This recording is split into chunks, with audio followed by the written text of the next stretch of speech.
Jason, today's episode of the Lee Summit Town Hall podcast is brought to the good people by Budget Blinds of Lee Summit. Budget Blinds! Did you know that Budget Blinds is your home for the Signature Series shades? I did know, and I would like to It's good say that for you the knew record- that because we've only been trying to tell people about it for a while now. Yeah, I would like to state for the record, all hail our robot shade overlords. Do you know what is even better? Choices. Choices as spring approaches. This is your store, and if you are looking to upgrade your home or say, hey, maybe, you've got some lowly family of friends across the state line over in Johnson County, there's going to be a Budget Blinds over there, too. Coming soon, Budget Blinds of Overland Park. There you go. So we would like to give our congratulations to that. You here in Lee Summit have your hometown backyard blinds and window treatments dealers, and now you can send your friends who made the poor decision to live in Johnson County to the Budget Blinds in Overland Park, and you're going to get the same family treatment that you get here in downtown Lee Summit.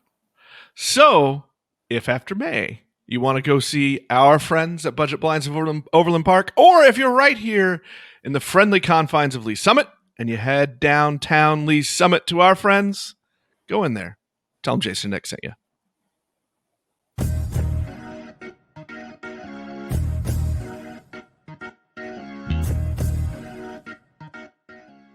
Hello again, and welcome to Lee Summit Town Hall, a weekly podcast about what you can do to make a difference.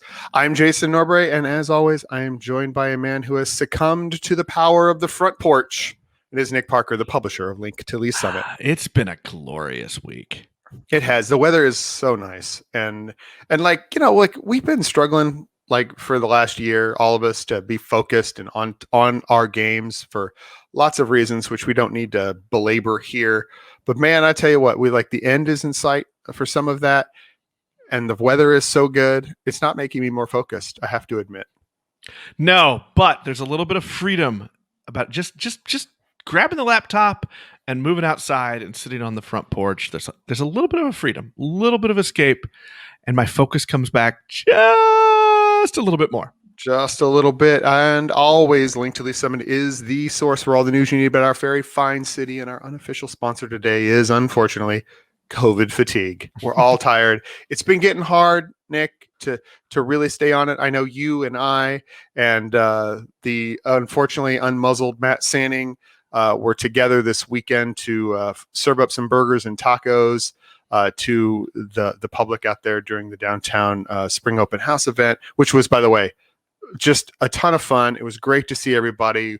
We raised some money for Lee Summit Social Services. Over $600. Over $600 for Lee Summit Social Services, and we had the opportunity to, and there were a lot of very generous people who came in. My favorite phrase, since I was the person primarily in charge of taking money, was "keep the change." Everybody just told me to keep the change all day long, and it was as the generosity of our community is welcome. And I'm going to say, on behalf of the three of us, thank you, everybody who came out, and we really do appreciate you doing that. And we hope you enjoyed the tacos and maybe the burgers. And maybe the burgers, too. Hey, and here's something cool. It was so much fun. And obviously, the people of Lee Summit are so good about coming out and supporting these kind of charitable events. Stay tuned. We might be doing it again. Jason, the season is upon us. This time I'm not talking about spring weather. It is officially, finally, fully silly season. That's right. Today, we're going to get to it here in just a minute, but today is our first candidate interview for the upcoming election for 2 open seats on the Lee Summit R7 Board of Education. There are 5 candidates. However, one of them, Monty Helm, as we said before, has halted his campaign, so he is no longer seeking that seat. And we are starting this interview with Rodrick Sparks, one of 3 newcomers to the slate. And then there's one incumbent, Ryan Murdock. The other 2 are Michele Surber and Christine Bushyhead.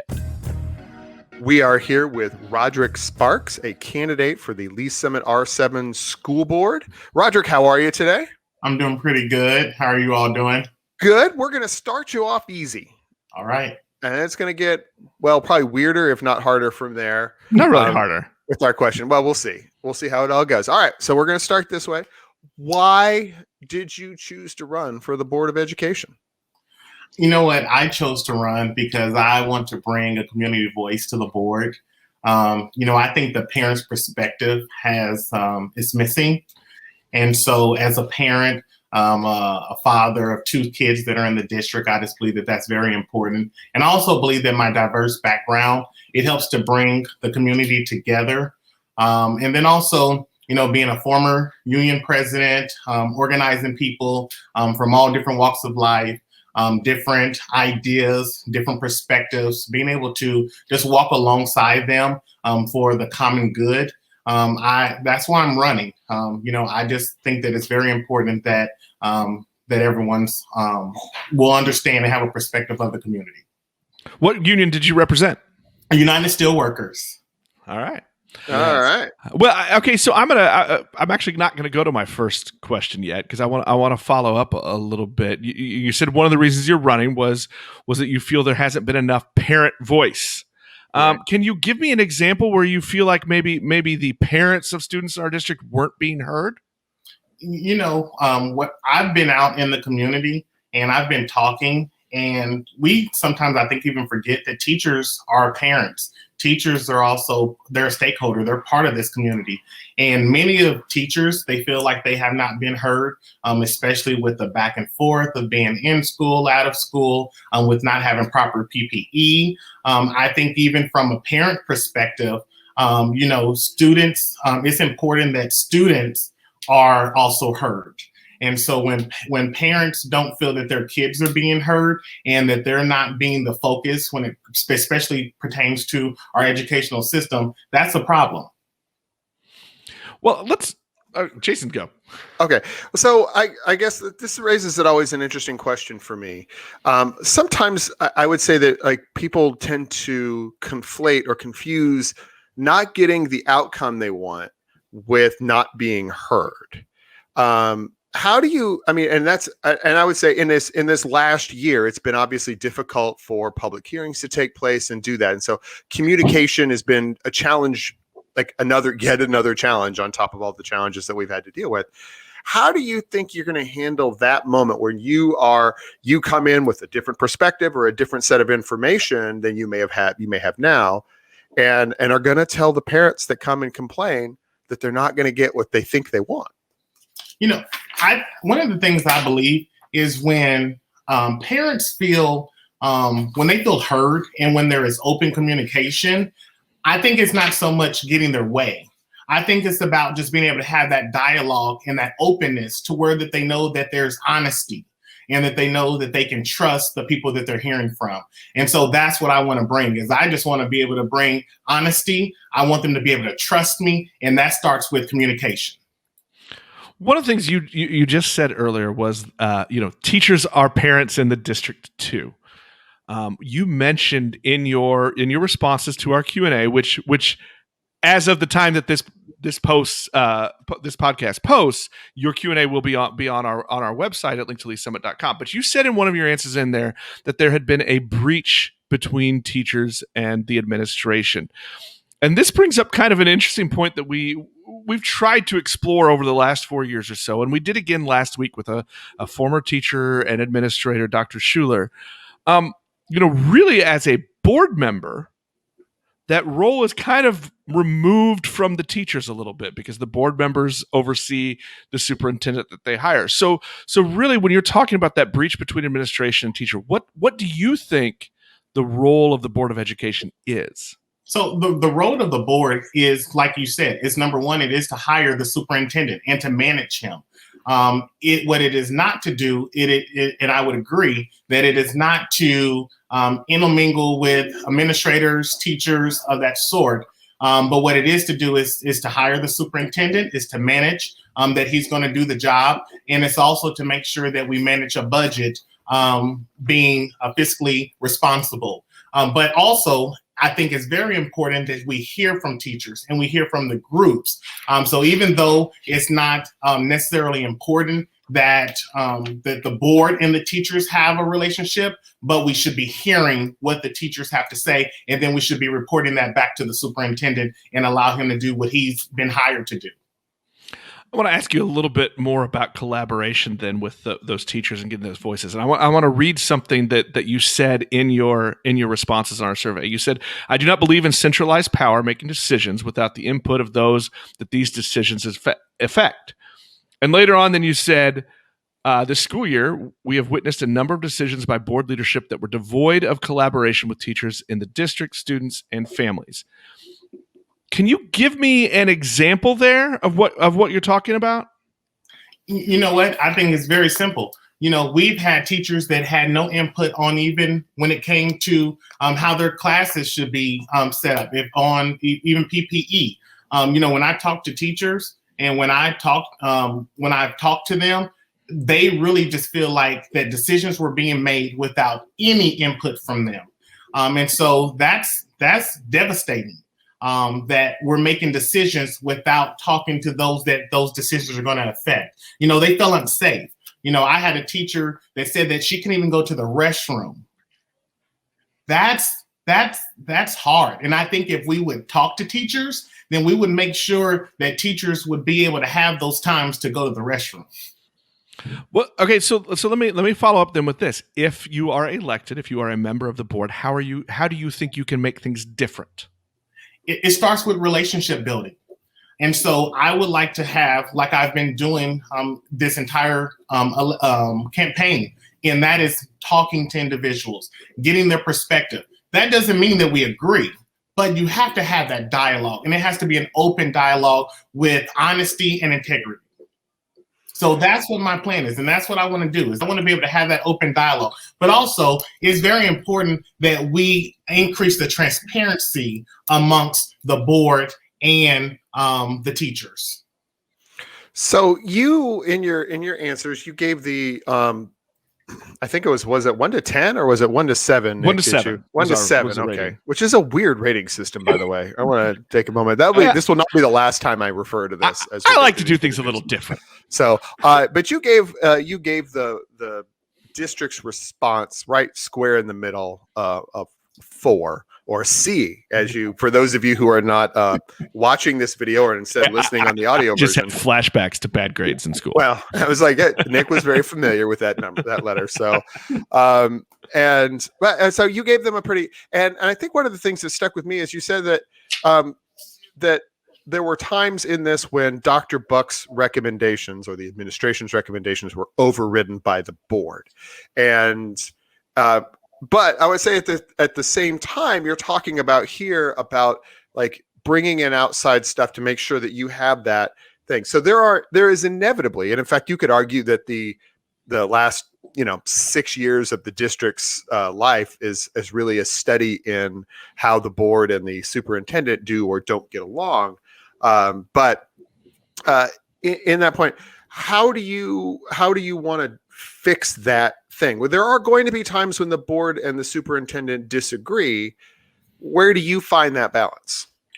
I think it's before decisions are made, there has to be conversations and there has to be input from everyone. But when we talk about Dr. Buck, you mentioned that I stated that the board, they kind of sometimes can override the superintendent. That's not what the board's job is. We hire Dr. Buck and a superintendent to do a job. We pay him very well. I think it's no secret with the wasted tax dollars that we've had with the last 2 superintendents.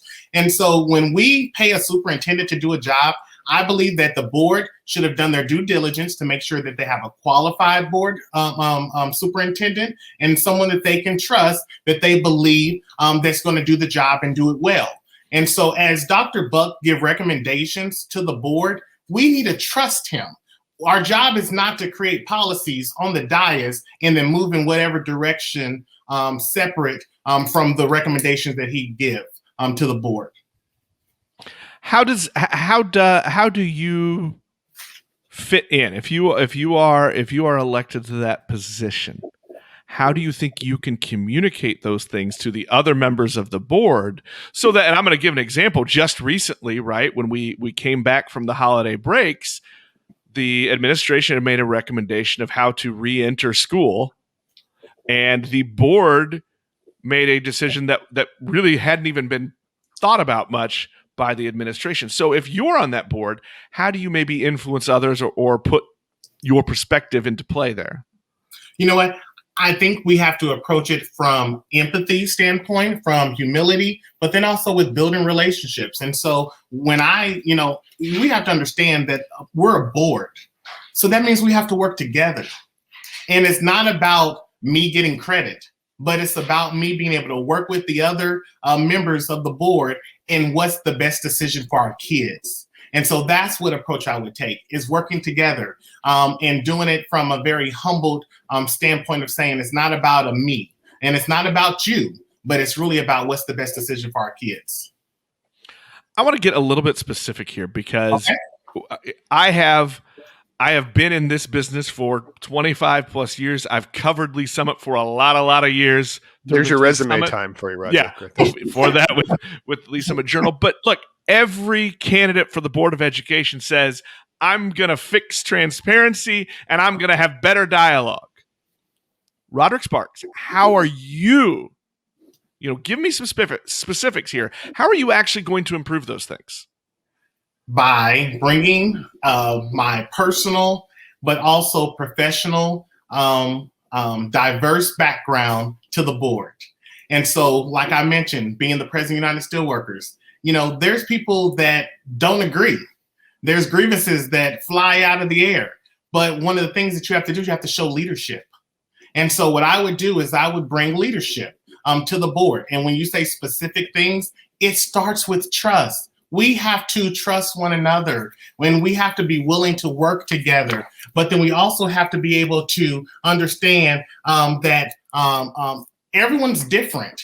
And even though we may have differences, we have to be able to see what is the common, what do we have that we can work together on, and how can we move forward? And then ultimately, we cannot forget our kids. So when I say that, when the question is how do you do it? You don't forget the kids. You keep them in the center of every decision that's made without forgetting all of the other stakeholders. I want to kind of insert a little bit of a follow-up that here, because I think you're talking about what you will perceive as a problem with the current board. So if you were elected, there are some things you want to change. What do you think, if you're elected, as you settle in there, what's something that maybe you think you're going to have to learn, right? What do you think is going to be a hindrance for you to settle in to a spot on this board and in this position? You know what? I'm not going in with the approach of necessarily what it's going to take for me to settle in. Now, will I have to learn a lot? Oh, yes. I would be the first to say that I don't know it all. And I believe that there's going to be things that I'm going to have to learn. And so that's why it's important that there's collaboration amongst the other board members. I have to be able to glean to their expertise. I have to glean into what their backgrounds are and the things that they know and their knowledge. And so that's what I would like to do, is I want to join the team, not take over the team. This is why he'll be a better candidate for anything than I would ever be, because I'd be like, I know everything and I'm going to be in charge, and that'll go about as well as you would expect. This is usually where I turn Jason off and he's not on the show honestly, anymore. That's fair. Kind of on that same theme about learning, Rodrick. So based on what you know, what are some lessons maybe that the district can have learned through the last year? We're talking about virtual, we're talking about hybrid, all these things, right, that we've had to do to get through. And I don't want to get into the debate of were choices made right or wrong, because, well, first I'll tell you my personal opinion, there were no right answers. But I don't think that's important. I think what's more important is as you look to become a member of this group to help lead the district, what do you think are some important lessons that we have learned? Well, I think that's exactly what we have to do. Is we have to learn the lessons from the past. But then I think we also have to be able to improve community communication. We have to learn that is so big. And then we have to also involve the stakeholders. And so for me, those would be the two that I think that we really have to learn, is we have to really involve our stakeholders, But then also we have to be able to have that dialogue and that communication with everyone that decisions are affecting.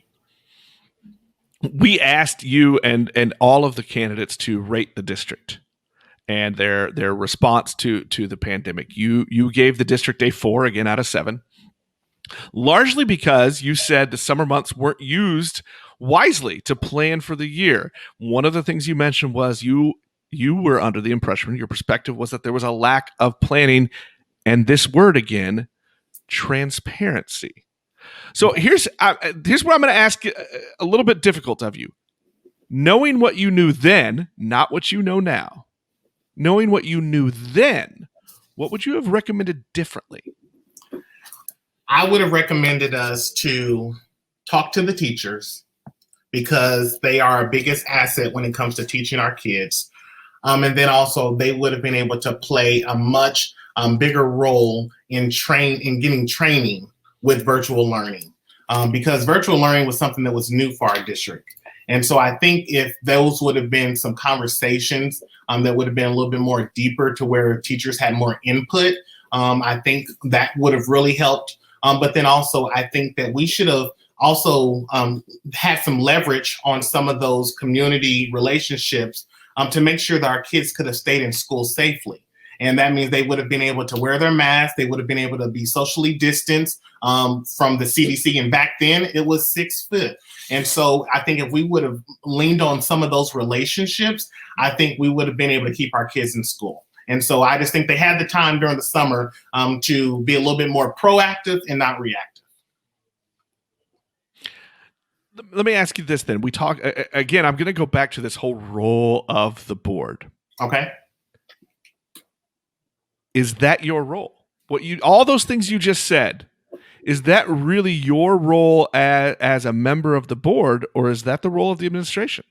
It is the role of the administration, but it's also the role of the board to hold the superintendent accountable. And so it's important that those conversations should have been related to the superintendent. But then also it's the board's role to see improvement. And so yes, it is the board's role to be able to see what's the best decisions and the best policies for our kids. And so the answer is yes, it is. All right, Nick, it's time then, I think, this for the is wrap-up hard question. This is the only question in which there is an actual correct answer. Rodrick, we started this last year, and this is a community-wide debate and vital to the future of Lee Summit.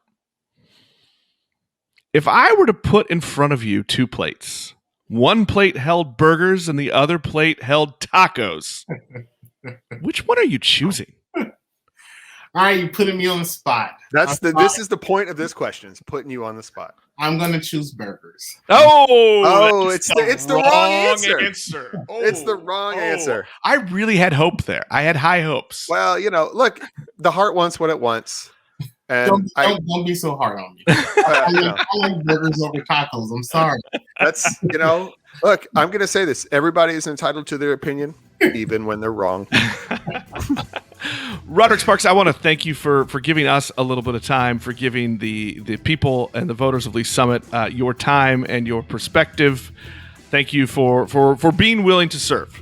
We appreciate it. And that will wrap us up for this week. We'll talk to everybody next time. Thank you. Thank you, Rodrick. Rodrick, thank you. That was awesome.